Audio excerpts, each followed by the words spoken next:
ఒక ప్రేరణాత్మక సందేశం. నా చిన్నప్పుడు ఒకసారి అమ్మ ఒక రోజంతా కష్టపడి పనిచేసి రాత్రి ఇంట్లో అందరికీ వండి పెట్టింది. నాన్నకు బాగా మాడిన రొట్టె కర్రీ వేసింది. నాన్న ఏం పట్టించుకోకుండా తినేసి నా చదువు గురించి అడిగాడు. నాకు ఆశ్చర్యం, ఎందుకు నాన్న అంత మాడిన రొట్టె పెట్టినా కోప్పడలేదే అని. భోజనాలు అయిన తర్వాత అమ్మ క్షమాపణ అడుగుతుంటే నాన్న రొట్టె చాలా బాగుందని కాంప్లిమెంట్ ఇవ్వడం చూసి ఇంకా ఆశ్చర్యం.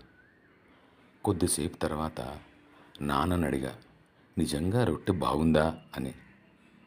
ఆమె రోజంతా ఎంతో కష్టపడి తినడానికి తెచ్చింది.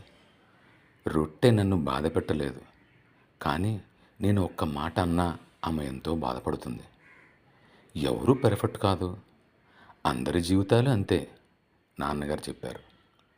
దీనివల్ల కొన్ని సంవత్సరాల కాలంలో నేను నేర్చుకున్నది ఏంటంటే, ఎవరి తప్పులని పట్టించుకోకుండా అందరినీ ప్రేమించడం నేర్చుకున్నా. నిన్ను ప్రేమించేవారిని ప్రేమించు, నిన్ను ద్వేషించే వారిపై ఎప్పుడూ ఆప్యాయత కలిగి ఉండు. జీవితం చాలా చిన్నది, అనవసరమైన బాధలు ద్వేషాలు ఉండకూడదు.